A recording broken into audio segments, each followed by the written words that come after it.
Hey, what's cracking? My name is Moses Uvere. I'm straight from Garland, Texas. And listen, I'm kicking it right now, live and direct with Bree Productions. Let's go.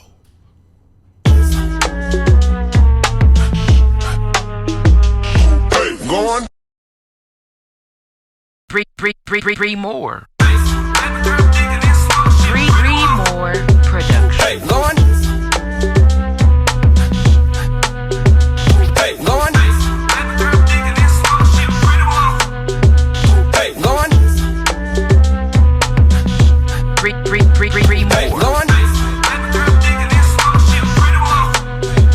Hey, go on. Thank you guys so much for watching the Bree Productions YouTube channel.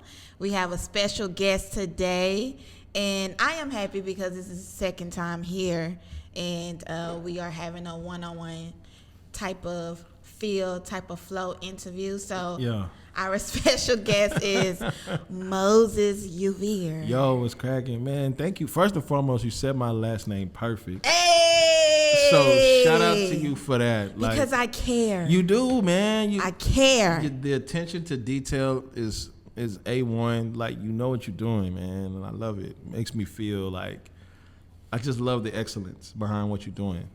Thank you so much. I really appreciate it. Yeah, you're incredible. Thank you. Oh, that's so sweet. So Moses is a rapper, Facts. but he have a whole different style, a whole different way of doing things. Facts. And let's tell the people exactly what you do. Yeah, so I would say that what I do isn't who I am necessarily. So who I am comes from what I do. So I have to tell you who I am in order for me to tell you what I do. Okay. So who I am is I'm a child of God. I come from a royal bloodline of kings, queens, hunters, conquerors, and creatives. So I'm a child of God. I'm royal. I'm a husband. I'm a father. I'm a pastor, and I'm a lover of people. That's who I am. What I do is I make hip hop music. I pastor, so I teach from the Bible, and I create environments for people to get to know God. But I also am a communicator. So like, I write poems, I write stories, we shoot documentaries, and so I'm overall, that's what I am. Do I need to adjust this? Yeah, you just need to bring it up a little bit. It was just falling a little bit. I was just trying to fix it. Okay, perfect. See, excellence. You Yeah. know what I'm saying? Just care about the details right there, dog. You know what I'm saying? Oh, the type of hip hop that Moses have tapped into is gospel, which is you don't really find that often in the mainstream. Yeah. Especially now, you find that drill music is becoming more of a popular thing Right. in the hip hop culture. So how are you surviving in attracting listening ears if drill hip hop is popping, Yeah. but yet you are approaching it from a gospel aspect? Yeah, because I don't care about trends. I don't care about what's popular. I love trends. I Right. love it. It communicates like what's happening in the world. It communicates culture. It communicates life. Good energy, bad energy. I love what trends are saying to us in the world, but I don't make trends. I set them. That's what I do. I set trends. I set precedents, and so it's because of what I understand about who I am as a child of God and as a king. So I just don't. So drill music is incredible. I love drill music, but I don't do that because my purpose is to establish something more eternal. So the approach I make to my music is I'm thinking 40 years down the line. I'm thinking about the kids that are jamming drill music right now when their children have children they're gonna need my songs. Have you ever thought about creating a drill inspired gospel rap? Oh yeah, for Like, sure. The devil is the op. Because the devil is the op. Yeah, for sure. That's the real op. Like, Man, I don't for understand real. that people. I do understand because a lot of people are not like in the light. Right. However, Right. our challenges are more spiritual than physical. Right. Do you agree? Yes, I do. And like we were talking about earlier, like energies and people's Yeah. vibrations. Like, I'm even learning that those vibrations come from somewhere. Most of the time they come from pain and trauma and like bad things that have just happened to human beings.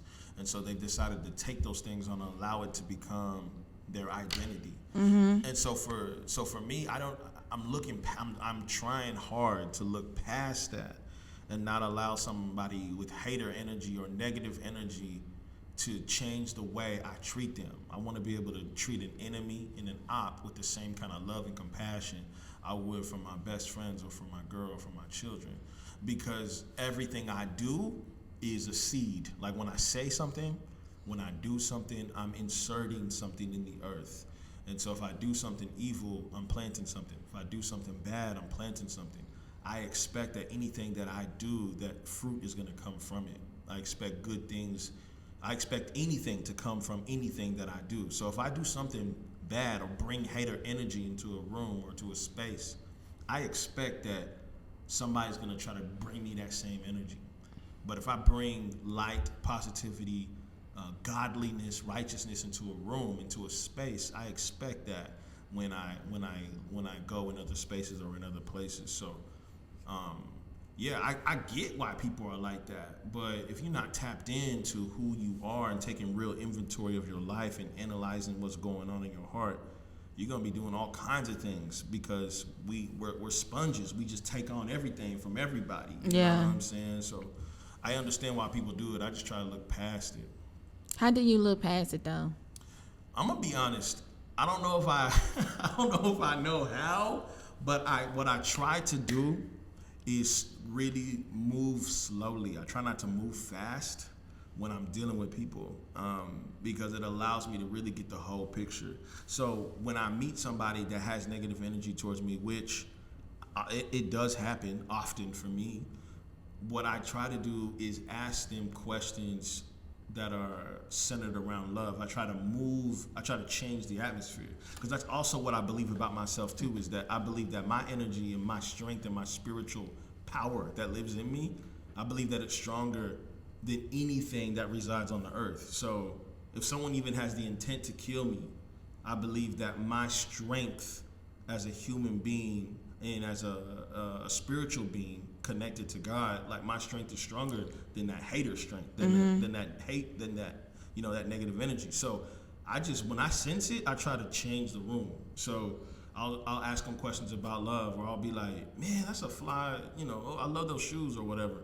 And immediately, it's really difficult when somebody that doesn't like you and you respond to them in love. Yeah. It's very difficult for them to still keep that energy. Yeah, it is. Because you look dumb at that point. Right. Exactly. You know what I'm saying? Exactly. You look dumb. You look like you're still holding on to something. Yeah. And then everybody feels it, and then that exposes you. So that's what I like about that, is that when you meet people with love, it exposes who they are for real, for better and for worse. And I think what I've learned is sometimes you're the first person to ever approach them in that way.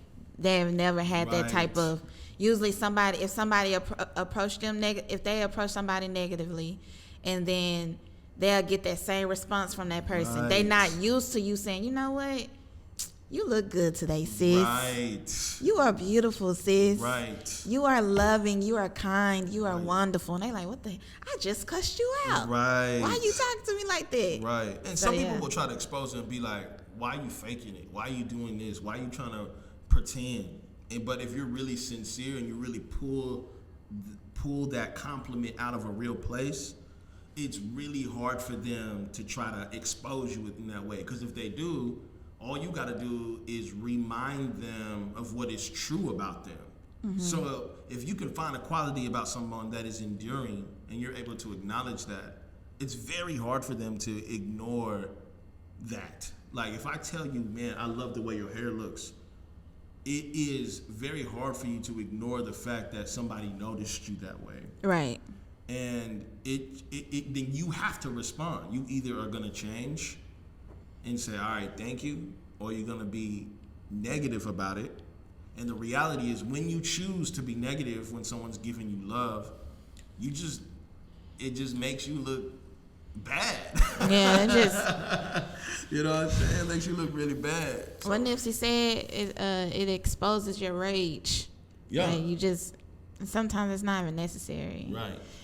It's best to use that negative energy in a positive way. Right. Yeah. And there's some people that are just too far gone, right? Like they're so out of there that like when you try to respond in love, they not rocking. Yeah, and those are the type of people you need to stay away from. Right. Yeah. Right. For sure. Right.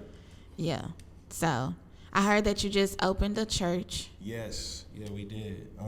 Which is crazy. So you like a whole pastor.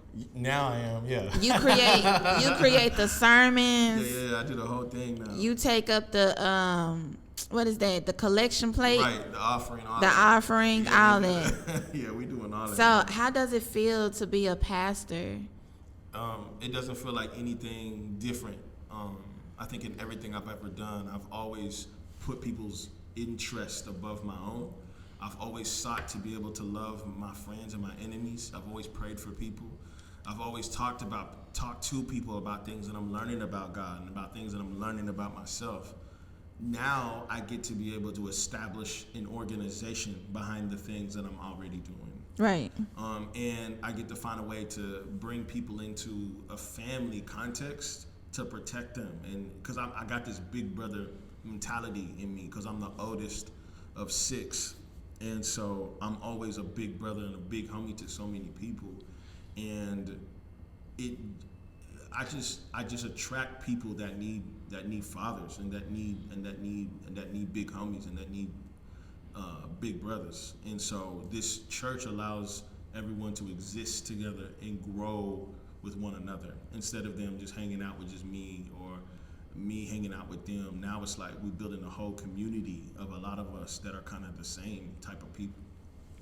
So you have a whole different approach of creating this atmosphere for your church. Yeah. Did you learn from the mistakes of other churches you attended? Yeah, I had to.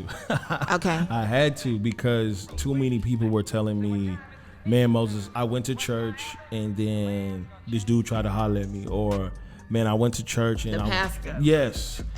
Or it was like, I feel like they trying to ask me for money and they not seeing that I'm in these kind of tough circumstances, you know. And I've had to do a lot of research and study, but what I discovered with the church is the church is a person. The church is a people. It's not a building. It's not a system. So, so we started this church. We have started this church because people need a community that's safe for them. People need to be able to come to a place where they don't have to put on something. And so I lead out of my vulnerability. I talk about how I was, how I got on probation. I talk about how I had kids before I got married. I talk about how I used to do drugs before I really dedicated my life. I lead out of my vulnerability so people can come and be a part and know that like this isn't a place for you to come and be perfect, that we are here because we need help. You know what I'm saying? That we are gathering together because we need someone to help us learn. And so I want to lead out of that. I'm not trying to lead like I'm perfect. And what I've discovered is that that kind of leadership, that kind of community is something that people need more than ever, especially coming out of this pandemic. And the reason why we're establishing this church is because we just want to create a community for people to come broken and to grow together with broken people, and not necessarily create this place where it's perfect and so you have to assimilate, you have to kind of adhere to it. We're trying to create an environment that says we need each other. We need each other, and we need to learn these things of God, and that we're all taking turns. Like as we're learning things, you sharing things. You know what I'm saying? So I'm not the only person up there talking. I mean, I just lead it. You know what I mean? But I'm not the main communicator. I'm just the one shaping the culture. So we're it's still a process. We've only done one service so far, and we meet every other Sunday, and we meet Sunday evenings. And so we're going to see. Oh, you done changed the game. Yeah. Every other Sunday and Sunday evenings? Yeah. We only doing twice a month. And we may stay we may stay doing it like that because there's a lot of statistics that show that people go to church once every 6 weeks, if that. You know what I'm saying? And so there's no need for us to like make somebody do something that they're not ready for yet. Now, if it begins to grow and flourish and people really want us more often, then we'll add another Sunday. You know what I mean? But right now, we're only going to meet twice a month, and we're going to see where it goes from there. I think that's amazing because it lifts off the pressure of attending church. Right. Like, let's be realistic. Like, lives are not the same. Right. So you cannot ask of your church members to arrive every Sunday dressed to impress. Exactly. And, their time, energy, gas money on top of offering money. Yeah. It's facts, though. Every Sunday. And then, people do it because it's the pressures of, I have to do this to get into heaven. And it's like, no, just come. Right. Just come. Do y'all have a dress code? Hell no. We don't got Okay. no dress code. Like I dress like this, you know what I mean? And that's the thing is like all those things in church is what's held people from being a part of what's most important, which is learning and knowing God and being with one another. Being together is how we are discovering who God is. You know what I'm saying? I meet people all the time that I'm like, man, your spirit is so godly. Like it causes me to want to know more about God. Before I came up here, I was walking around that JFK Memorial in downtown, and I was talking to the tour guide lady, asking her some questions about it. Her spirit was just godly. She was just so willing to give me information about the memorial, and she was very gracious. And so that's God right there. Yeah. You know what I'm saying? Like being able to get outside, feel the breeze when I'm sweating at a certain moment when when I realized how hot I was. That's God. Like I'm just trying to bring the experiences more personal to us instead of like way out there, because when we read about the Bible and we read about these are people just like us that had these dreams, these experiences, that tried things, that messed up. They just wrote it down. You know what I'm saying? And so the more I learn about God, about church, about people, the more I learn like we all broken. We're all messed up. We just need to be with each other and figure out how to be better people together. You know what I'm saying? So, and that's how I'm learning a lot. Me and Diamond actually had this conversation the other day about, yes, this is a dope place, but I can only go so far by myself. Like I need a team. Like we need a team, and we need people that's willing to learn and willing to grow and willing to change for us to really, obtain that success that we're looking for. Right. So it's the same thing spiritually. Now, me personally, I haven't been to church in like years. I feel you. Because I did have those type of experiences. Right. Those common experiences that everybody have. Like either it's too messy, or the pastor is trying to hit on you, or the deacons are trying to hit on you. Right. And you're like, I might as well go to the club. Right. I came here for solitude, not to. Dang.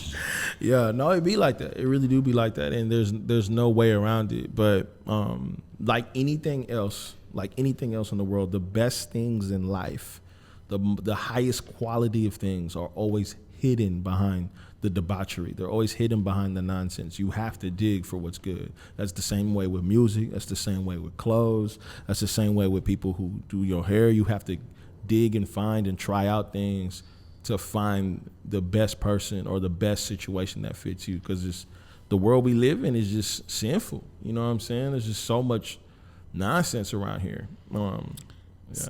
So how you feel? Did you see that the pastor in Oklahoma, Mike Todd? Yeah, I did see that. How you feel about that situation? I did see that.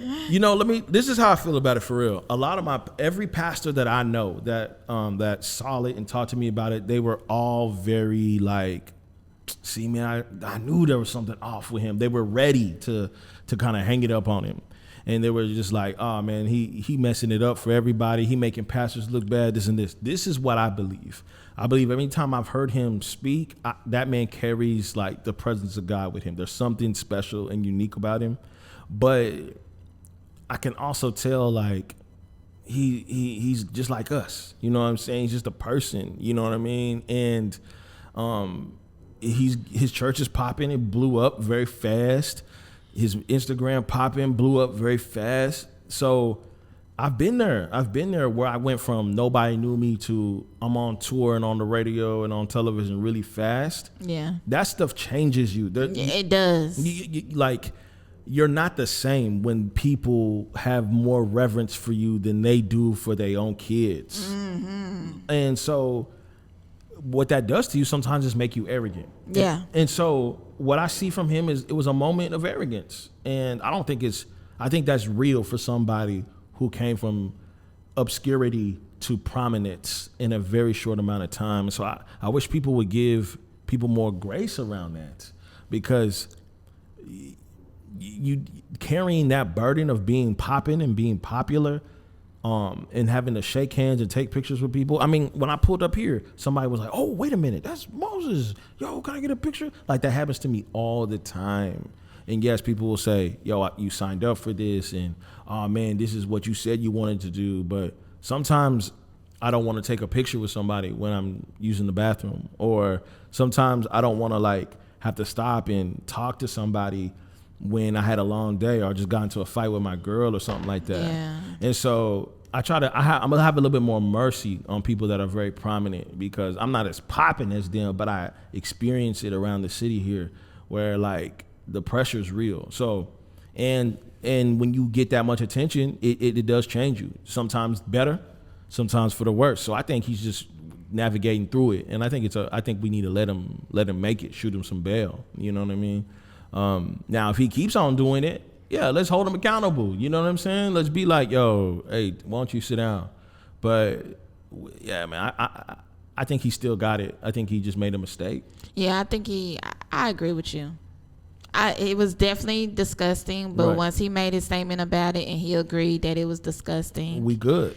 then we just gotta let it go. Now, if he do it again, Let's hold him accountable. let's be like, you know what, Let's hold you him doing accountable. too much. You the op. Yeah. You the op. You acting like the op. You doing too much. Because people, that's why that is my prayer on a consistent basis. Yeah, that's good. I love it. Is God, please help me keep my heart pure. Yeah, that's real. Because I do not want to conform to this world. Yeah. Because becoming popular and people know who you are, Changes you. It changes you. I don't this is real talk. I have those experiences where people want to take pictures with me. I done had like I'm at my apartment in my home. Yeah. And I just walk outside, get some take out the trash, and this girl was like, "Oh, you live over here?" Yeah. It That's wasn't no crazy. hello, how you doing? Yeah. I'm like, bro, you can't do that. Right. Like, you gotta say hi. Bree, it's nice to see you. You know, I pull up. Oh my It's been goodness. instances where I pull up to Starbucks and I get free coffee just That's because I'm real. Bree Moore. Yes. But I don't want that to get to my head, because at the end of the day, there's a bigger picture. Yes. You know what I'm saying? And I'm the type of person, if I get too much free shit, No, yeah. I would end up giving it away. Right. Like, Yeah. I just Yeah. can't do it. Like, Yeah. I just can't do it. Yeah. It's not even, no, I'm not built like that. And look, nobody is built to sustain that much love and that much hate. You know what I'm saying? Like, nobody's built for that. Now, some people need a little bit more love than others, depending on their circumstances. Parents, they get abandoned by their parents or something happened to them. But to be that lifted up and talked about all the time, it's not normal. And No, it's not. And so it's a lot of pressure. And so I shoot people in those positions a little bit more grace. One, because I'm kind of sort of in that place. But two, I've just been around them too, people that were more popping than me, and just realized like, man, it's a lonely place. You know what I mean? And sometimes like if you're not around normal people or people that live every day or live in a everyday kind of space, you lose touch with like reality. You lose touch with like, oh yeah, not everybody flies on G5 wagon, G5 in planes and stuff like that. You just lose touch. It's a whole nother world, and yeah, man. So I shoot people bail, and I let them slide. That's the reason why I think it's important to have balance. Like the same way that you take out the time to become appealing to strangers that you don't see on a daily basis on social media, you should also take out that time to do the same for your kids, and do the same for your wife or your husband and your significant other. Like, that's real.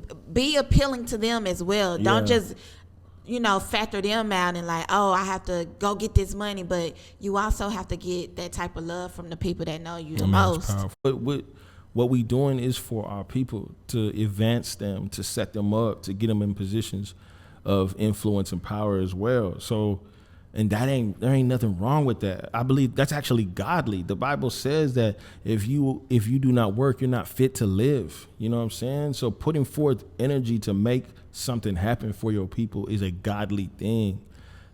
But it gets crazy when you become efficient and when you become great at it, because you can easily forget who the source is. You can easily forget who you got to remain connected to in terms of your family, and who to trust, and remaining connected. And so for me, I'm grateful because I have people in my life that don't think I'm that special. You know what I'm saying? Like, I got people in my life that remind me like, yo, we still need to cut the grass, do the dishes, right, wash you know what I'm saying? Like, and so that is so helpful, that like there are people there that just don't think, that just see me come up. So they understand like, this is significant, this is beautiful, but bro, like, you stink too, you know what I'm saying?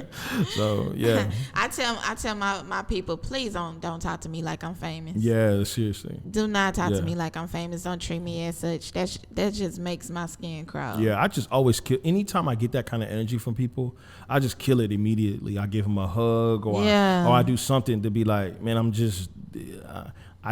all I did was be efficient with what was in front of me. That's it. I just became efficient. That doesn't make me better than anybody. And I try to kill that energy all the time. That's funny that you say that, because I actually say, I'm just being obedient. Man, that's really what it is. I said efficient, but I'm really actually talking about obedience, because obedience is the door that walks you through all your opportunities. You know what I'm saying? It like, the most efficient people in the world are homeless. You know what I'm saying? They're not popping, but obedience is what separates the people that win and the people that lose, for real. That's actually what I'm saying. Like, that's powerful. Mm-hmm. So you just told me that you worked with Marshawn Lynch. Yeah. Mm-hmm. Yeah. And I don't think people realize how powerful that dude is. Yeah, he's out here. And he's probably the most intelligent person I've ever met. Yes. That man is very Didn't spend none of his NFL checks. Facts. At all. Yeah. And just pretty much like lived off endorsements. Yeah. Yeah. Very humble. Yeah, man. He knows what he's doing. But I mean, he came in with some pain. And that's the thing, is pain is a powerful teacher. If you allow it to change you, it will make you into a phenomenal human being. And when I say change you, I don't mean for the worse. A lot of people take their pain and then go out here. They become their pain. Yes. Hurt people. Yes. Yeah. And there's powerful results from that. They become killers. They become all types of people. But if you take your pain and put and get paid from it, or like make it into something beautiful, you become a Marshawn Lynch. I mean, homie like went through some significant things, and he was opening up to us about it on the shoot. And he got arrested. I think in his first year playing in the NFL, you know what I'm saying? And he was sharing with us about those experiences, and just saying like that shaped him into being more cautious, and to being careful, and to not just doing things any kind of way. And so, yeah, I really appreciated his energy. He's a very intelligent dude. How did that come about? Man, it was crazy. Like, I had got COVID, or I was about, I got COVID, and I was getting. No, hold on, back up. Let me back up. This was before I got COVID. Before I got COVID, my agent, she said, "Hey, they're looking for people with like long dreads for the Zag commercial," and so she told me to audition for it. So I did. I pulled up and did the audition. And they called me back the next day. They're like, "Yo, you got the perfect look." And so at first I thought I was just doing a commercial for this cell phone accessories company. That was it. They didn't tell me anything else. And they usually try to keep those details secret because, if somebody's really famous that's going to be there and people find out, like people try to pull up and stuff like that. So, man, they gave me those details. I pulled up and he was there and I was shocked that he was there. So oh wow. And so I didn't even know I was doing it with him until I got on set. So, but yeah, I got it through my agent, and I just feel the look that they were looking for. So that's dope. That's really dope. So how's everything now? Since the last time we talked, I think it was before the new year. Yeah. And in 2021, you did your listening party. Yeah. Mm-hmm. Are you planning anything for this year? Yeah, I'm shooting a documentary that kind of paints the picture of my album, kind of shows how we created the songs, shows how we did the whole process around the album, and the city of Garland's going to host it. And so we're going to do like a big watch party for it, just to bring my listeners and bring the city involved into the art that we're creating. So that's the next thing that I'm working on. I'm working on that very slowly because I want that to be pristine and perfect. So we're doing interviews and things like that. We have a lot of footage that's collected, and so I'm excited about getting that documentary done. Hopefully that'll be done by the end of this year. The other thing is I'm starting to get back on the road again, so I'm doing a few spot dates here and there to help promote the album that I just released. And so we're doing some shows, doing that documentary, and then I'm hosting this concert series for the city of Garland. They hired me basically to they want to do these multicultural musical experiences. And so they want to bring various cultures, various music into the city and try to invite people to come be a part of that. And so they've asked me to host it. So that's really dope. I get to bring in comedians and all types of people to kind of do their thing and do their art. It isn't just music. It's all things that are creative. So I'm excited about those things. That's kind of what we have coming up for this year. Yeah, we talked about partnership, and I think that would be amazing. Yeah. I'm excited about doing that. I think the city of Garland needs it, and people are looking to just kind of get back outside again. You know what I'm saying, and kind of reconnect with the world again. People are very cautious, and you can tell people are very different now with this whole COVID thing.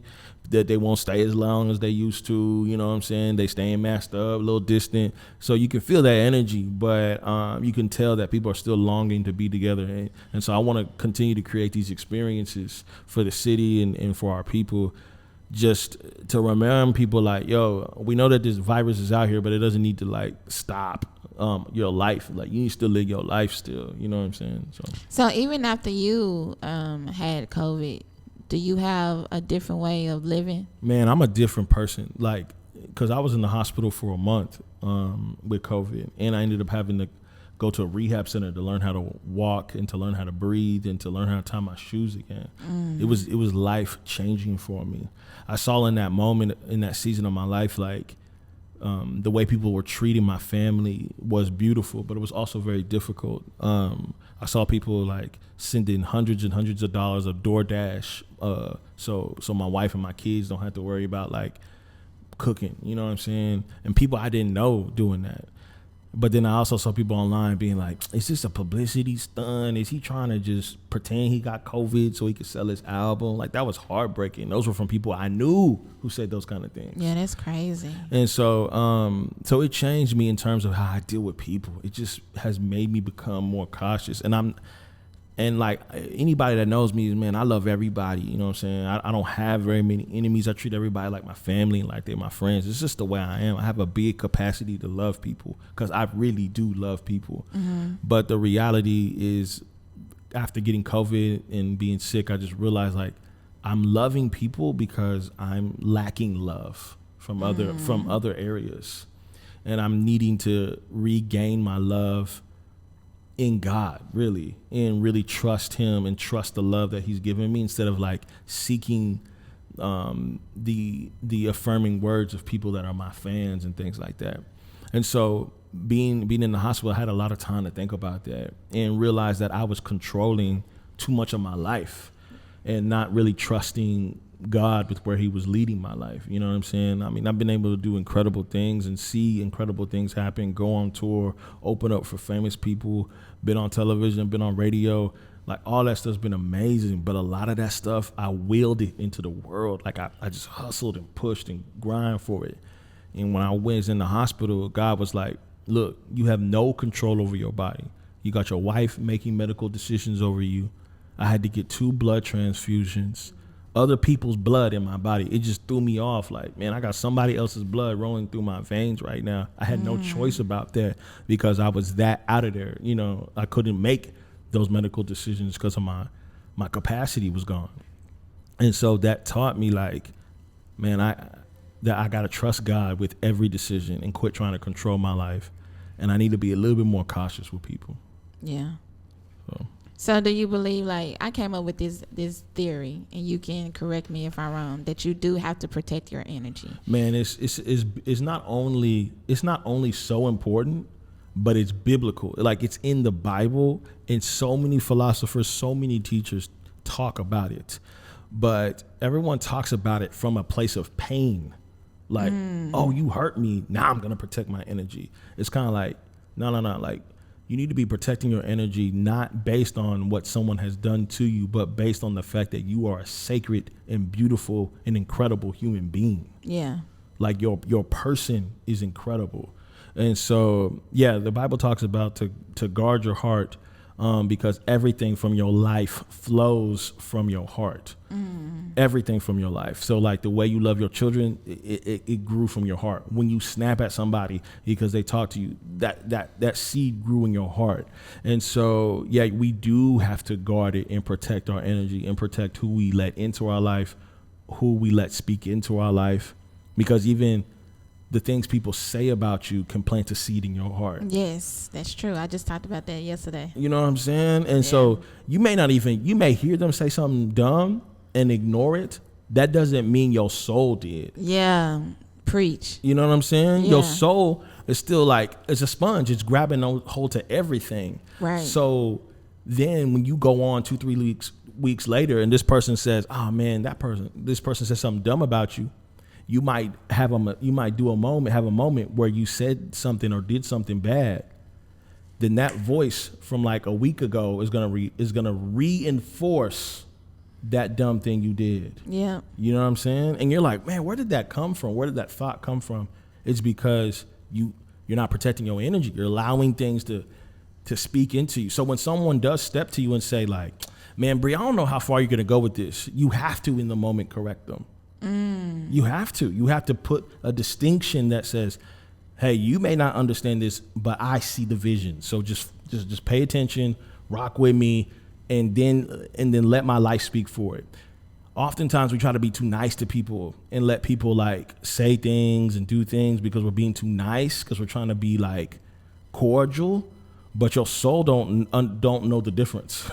You know what I'm saying? Like your inner person can't distinguish if this person is got your best interests or not. Your mind and your brain does. Like, you can tell, your heart does. Those are the components that are able to say like, man, what this person is saying is wrong. So what we have to do going forward is, if someone's speaking life into you and they're affirming how amazing you are and you feel what they're saying, you need to grab a hold of that and actually be like, yes, that is me. I am amazing at what I do. Grab it every single time. When someone says, I don't know, Bree, you tripping, and your spirit doesn't agree with it, speak on it. Reject it. Be like, yo, I'm not feeling that. Yeah. Now, somebody may speak on something and it might be an It's holding you accountable. Yes. Yeah. And you will feel that. You're gonna be like, you're right. Yeah, I need to get on my. Yeah, I need to get on my thing. Grab that. You know what I'm saying? But if somebody says, because somebody could say the same, and here's another thing too. Somebody could say the same thing, exact same words, like, Bree, you need to be more this. someone maybe say those exact same words with a different type of energy, you still got to reject that too. Because their energy behind the words is also planting a seed. Not necessarily the words, but their thoughts towards you is what's also impacting you more so than the words. Yeah. Now, there are times in which where you could say a word over somebody, not really mean it, but the word is still powerful because of your belief. Like you believing in what they say is what gives the words the energy. But if you don't reject it, then your soldier's going to be like, all right, bet, I received that. You're like, okay, Bree, you a hater. Boom, I received that. Okay, Bree, you're amazing. Boom, I received that. That's just what your soul does. It's just taking everything in. But that's why God gave us a brain to be able to distinguish, like, this is for me, this ain't for me. And I have to do very practical practices to help separate those things. And what are your practices? Because I'm going to tell you mine. All right. This is going to sound crazy, but I'm going to go ahead and say it. So let's just say I get into an argument with somebody and they are saying offensive things about me because they're angry, right? Mm-hmm. I have to get in the car and I'll drive and I'll say, hey, the energy from that argument I'm putting into this drive. I literally speak that. And then I'll drive for a while until that negative energy leaves me. Or I'll go take a shower, or I'll go take a walk, and I'll name that my action, like whatever action I'm doing, whether I'm going for a walk or taking a shower or doing something, I'll say I'm taking that energy and I'm putting it here, and I'm not gonna leave until that energy stays here. That's the main thing I do. Or if I get enough courage, I'll reject it in the moment. I'll be like, nope, you tripping. I'm not receiving that. Like, I'll just be like, bam. Like, that's another practice I'll do. But those are my two main ones. Is I'll do an act. I'll do I like to call it like a spiritual act. You know what I'm saying? When I'm receiving something that's negative, but when I'm receiving something that's positive, I do the same thing. You know what I'm saying? I do the same thing. So when my album dropped and it went number one, my response to that was tears of joy. I responded with tears because I'm an independent artist from a city that isn't the most musical city. You know what I'm saying? And for my record to go number one, I was like, I need to cry about this. And I know that sounds crazy, but I had to tell myself, like, give this the energy it deserves because this is remarkable to do this. And so I did. I took the moment and said, okay, I want to cry about this. And it came, and I was able to do that. And I'm not a big crier like that, but putting that energy into that act allowed me to really sincerely celebrate it. You know what I'm saying? So, yeah, that's what I do. Yeah, I'm the same way.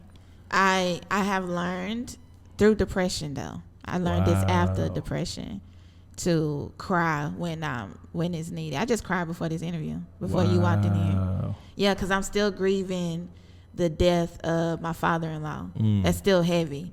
So instead of me just being like, okay, we got it, just work through it, it's like, no, at this moment, your spirit is heavy. You need to cry it out. Let it go. Just let it go. Man, so I cry now. Like, I have to. Even if it makes me, because I was taught that crying is weak. Yeah. But it's actually strength. Right. Because now I can move forward with my day. I'm not suppressing anything. Right. I'm dealing with it. You know what I'm saying? Right. So I do that. I also do a spiritual bath.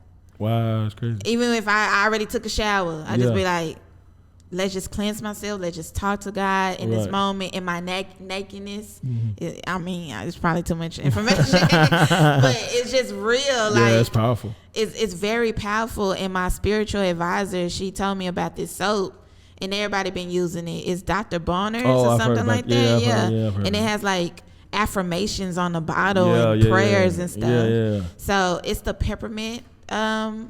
It's the peppermint version of it. Yeah. And when I tell you that is so refreshing. It's crazy. It is so amazing. Yeah. Like, you just feel tingles after you have a conversation with God. Wow, that's crazy. And then my other method is telling people how I feel. I even tell my son, he's 6. You hurt my feelings. Right. Can you please apologize to me? Right. Like, he have those moments where he be like, mommy, you big. And Yeah. I'm like, okay, Johnny, when it comes to women, You don't talk like that. you know, Yeah.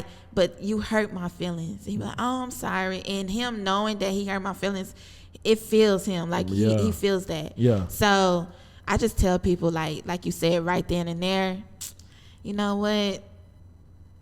You doing too much. Right. We can either talk this out like adults, or I'm gonna walk away Right. until we can talk like this. I don't want to fight with people no more. I don't do none of that cussing and Yeah. screaming. I don't do none of that no more. Yeah. And if I feel like I have to continue to do that, we don't need to Go be. there. Yeah. Yeah, that's powerful. No friendship. It's just too Wow. much. That's powerful. And then I had this this disagreement about protecting my peace. Like, you should not do that because it's a little bit selfish. And I'm like, but if I'm telling you this is not what I can handle, if this is a trigger for me, and I know it's a trigger for me, it doesn't make sense to me to continue to have that situation around Right, me. right. It just doesn't. Right. I was like, you have to think of the whole aspect, even if it's true or not, that even God created Distinctions, boundaries. boundaries. Heaven is a boundary. Right. Like there's levels to that. You know what I'm Right. saying? He Yeah. casted people out for a reason. Right, because he had boundaries. It's boundaries. Like Yeah. we peace up here. Yeah. You go somewhere else with Right. your BS. So Yeah. it's the same. It's the same thing to me. That's godly. Yeah, it is to godly. protect your peace, to have boundaries. You Yeah. know what I'm saying? And look, I'm not the best at it. I'm gonna be honest. Like, I am not the best at it, but it is. It's something that you have to You have to. unlearn and relearn because we wasn't taught that. Yeah, you have to do it. Especially with how popping you becoming. It's like it's only gonna go up. You know what I'm saying, from here, and you're gonna have to get even more boundaries. And so yeah, people get all mad about, oh man, I can't get a hold of the president or I can't get a hold of the mayor. It's because if you can get a hold of the mayor, then everybody can get a hold Right. of the mayor. You know what I'm saying? And like, no, he's got to do he's got a job to do. You know what I'm saying? Kanye, he got a job to do. He can't just talk to people about how much they love Kanye or how much they love the mayor or how much they love this all day. You know what I'm saying? Boundaries. Boundaries, yeah. It's powerful, man. It's powerful. Like what you're saying is very inspiring to me. Thank you. I love it. So do you love being an independent artist? That's a complicated question. I signed a deal. Be honest. That's a complicated question. Oh man, yes and oh my God, I don't know how to answer it. I would say yes. I do love being an independent artist. The things that we've been able to achieve with our independence, it's remarkable. Like I said, I've been on 10 national tours. I've been on 1 international tour. I've been on every radio station here in Dallas, 97.9, K104, KNON, you know what I'm saying, 106. I've been on every radio station, either doing an interview or they playing my music or both. You know what I'm saying? I've been on every TV station, ABC, NBC, CW, all in this city, independently. You know what I'm saying? And when I was signed to a label, because I signed a major indie label deal for 2 albums. It was a very cool situation, but they didn't do for me what I did for myself. It's just that simple. So I think the record label situation really works when there are people that are like, man, I believe in this person. Like, I'm riding for this person. If they're not riding for you like that, then all it is like a business transaction. And those are cool. Like, but when it comes to music is a very spiritual thing. You know what I'm saying? If people are not connected to your songs or connected to you first before the business, then they're not going to take it to where it needs to go. How do you think the industry is changing with everyone wanting to be independent? Because even like Ari, the singer, she just stated her grievances about being on a record label. Yeah. So I think at times people are like, I want to be signed, but I don't want to be signed. So do Yeah. you think the industry is shifting? Yeah, the industry is shifting because everybody's making money so many different ways now to where you can fund your own career. And I mean, a guy who's a consultant for me, he just sent me an article the other day about like NFTs and stuff like that, where people can like you were saying, basically, like my album that I put out, people can buy stock into my album. And so as my album continues to stream, they can make money. Yeah. You know what I'm saying? Like, that wasn't happening 15, 20 years ago. You needed a label, you know what I'm saying? Yeah. To get your music on radio. But I've been able to get on radio without a label. I was signed to a label. They couldn't get me on radio. Oh, wow. You know what I'm saying? I got myself on radio. You feel me? So you just don't need it anymore. And I think artists are just getting smarter. They're talking to lawyers. They're learning more about the business, and they're realizing, like, man, you don't need a label. And then when you got guys coming out here saying, like Meek Mills is saying, like, he's got a 360 deal. Oh yeah, he did say that. Yeah. With Rick Ross, and he's realizing, like, oh, Rick Ross is way richer than me, and I'm doing a lot of the work. It makes you feel a type of way, you know what I'm saying? Because you still got to have your own publicist, you still need your own manager, you still got to have assistants, you still got to have a touring agent, you still need a booking agent. You need those things before you even get to a label. You know what I'm saying? And a lot of people think, oh, I signed a label deal and they're gonna give me a team. A label deal, all they're doing is saying, hey, we're gonna give you this check, we expect you to make this money back on interest. That's it. So it's kind of like a line of credit. Yes, that's exactly what it is. That's exactly what it is. The only difference is they have connections to, like, radio. They have connections to publicists. But if you're savvy enough, you can make those connections yourself. Yeah. And you can go talk to radio people yourself. Like, I know Jay Cruz. I could talk to him. Yeah. You know what I'm saying? I could send him a record, and if he feeling it, he could be able to try to get it up the ladder for me. You know what I'm saying? I could hire a publicist and get myself on television tomorrow. You know what I'm saying? I don't need a label for that. And I think artists are starting to learn that that's the game now. You know what I'm saying? Like, owning your own destiny.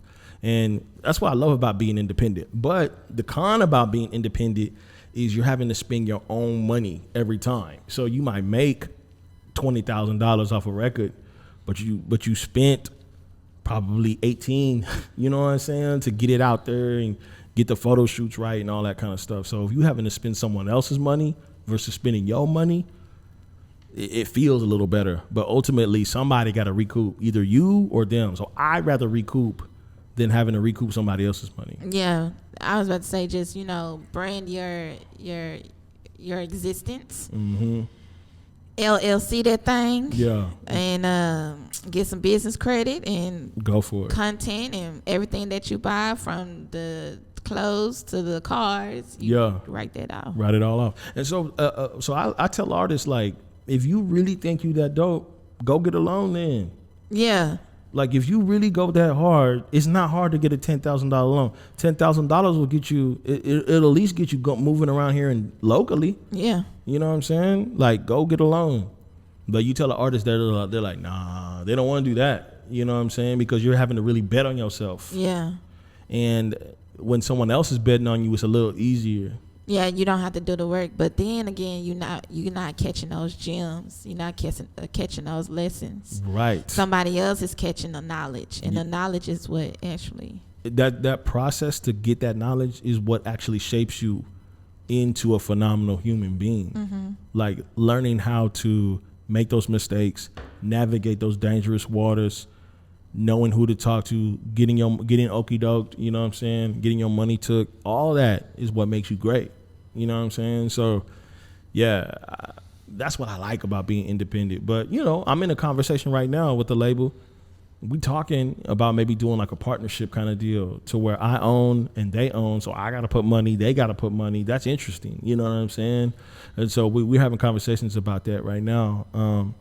And if that works out, I'm gonna see what that looks like. You know, I've never done a situation like that before. I've always either been on a label or been completely independent. So I might have different things to say after I do that. You know what I'm saying? Yeah, but a partnership is different. It's kind of like it is a collaboration with two brands.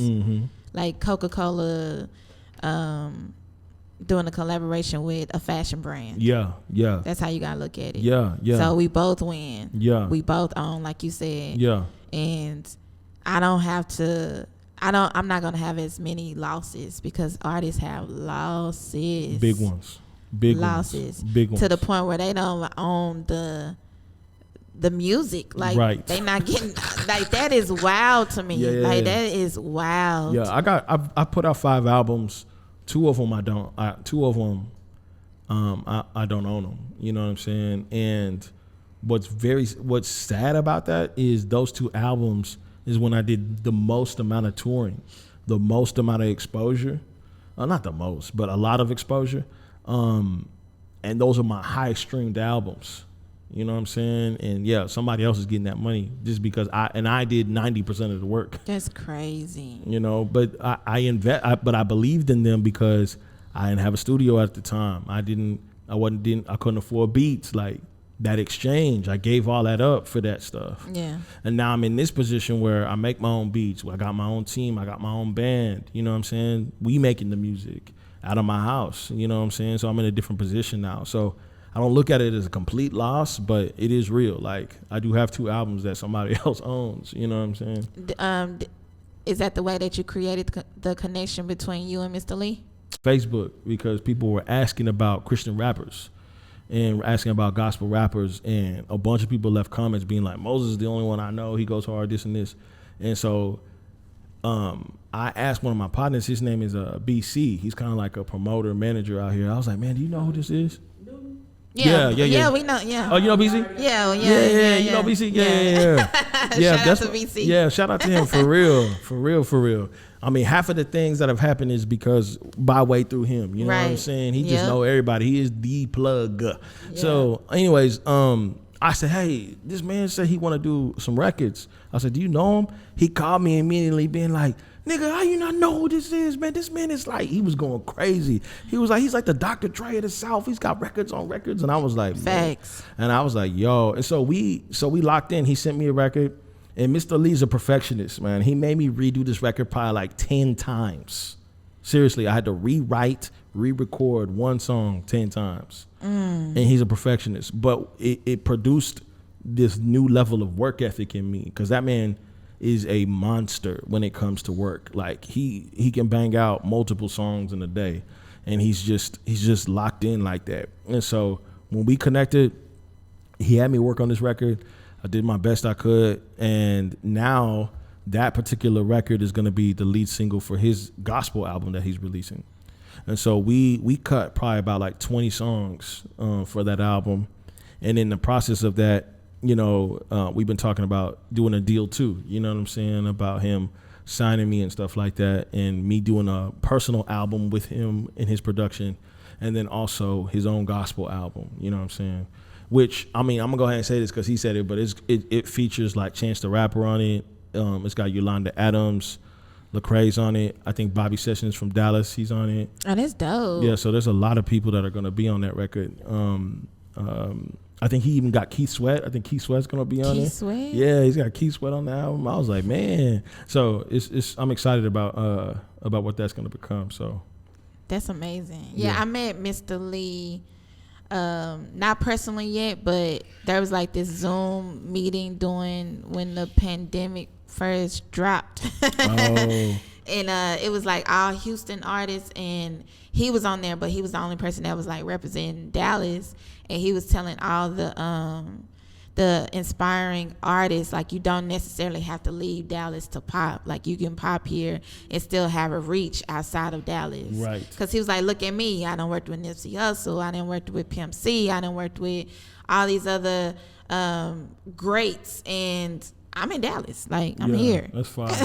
That's fire. So I was like, that's amazing. I'm not even consider like music industry artist, but that inspired me. Like, I can pop in Dallas. Yeah, it's just because what it all boils down to is the quality of your work. Right. Are you willing to bring forth your best effort in the work? Yeah. You know what I'm saying? And so oftentimes a lot of artists think they're good enough, but good enough is not good enough. It just ain't. Not in music. Like, there's little homies out here right now that are writing better bars than any rapper I've ever seen. You know who I'm very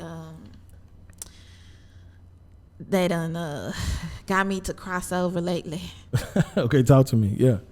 Kodak. Oh, for real? I'm just now tapping into Kodak. He goes hard. And I was just like, ain't no way. I like Kodak now. Just listening to him, Yeah. it's like, oh, okay, he do got a little something. Like, Yeah. you know, his music is literally his journal. Right. Yeah. He's incredible. And so that's what I love is that you don't have to be limited to the city. You don't have to be limited to your resources. Some of the biggest and most important songs of our culture were made out of people's bedrooms. They just had the work ethic, man. And they were able to get out there and work those records. They were able to get out there and rewrite the songs. They was able to get out there and try again to get their situation popping. And so that's what I love about Mr. Lee is that, I mean, that man, his work ethic is ridiculous. And that's what it takes. And you know what I'm saying? He was around Scarface, seeing Scarface work on 6-7 records a day, go on tour, go do a commercial, come back. You know what I'm saying? So, it's inspiring, you know, and that's what it takes. Like, you don't got to be the best artist. You just gotta be willing to work. Yeah. So are you dropping any new music this year? Yeah, so I got a project that I'm working on. It's kind of a COVID project, so it's kind of like my journal entries from when I was in the hospital in COVID. Oh, that's dope. And so I'm gonna put out a project around that, and then I got an album with Mr. Lee that I'm working on, and that we're gonna put out hopefully this year if everything falls into place. So my hope is those two projects will come out this year. I'm trying to put out music at least every year, you know what I'm saying? And not just, you know, I usually take my time. This album I put out, it took me 5 years to write this album. And just because I had to live so much life. I went through so many things. I had a child, all these things. And so it took me 5 years to write it. I don't want to go that long again, you know what I'm saying? I want to kind of write my right now moments, you know what I'm saying? Like that album I wrote and put out last year or in August, it was everything that happened 3-4 years ago. You know what I'm saying? So I'm almost like 5 years, 6 years removed from those feelings that I felt on the record. Gotcha. So I'm trying to write songs that, like, when I listen to it and when I'm listening to it with people, I'm feeling the feels with them. Right. You know what I'm saying? Because I noticed with this last album, people were like, bro, man, you was in a very interesting space. And I was like, it was hard for me to interact with them because I had kind of like moved out of that space. Yeah. You know what I'm saying? I was in a different space. So I want to write a record that captures all of my feelings and emotions in the moment and see what that looks like when I'm having conversations with my listeners. You know what I'm saying? That's dope. Well, I'm excited. Tell the people how they can follow you and keep up with your music and all that good stuff. Yeah. How to attend your church. Yeah. So, if you want to go to mosesuvere.com, that'll take you to my Instagram, Facebook, Twitter, all those things.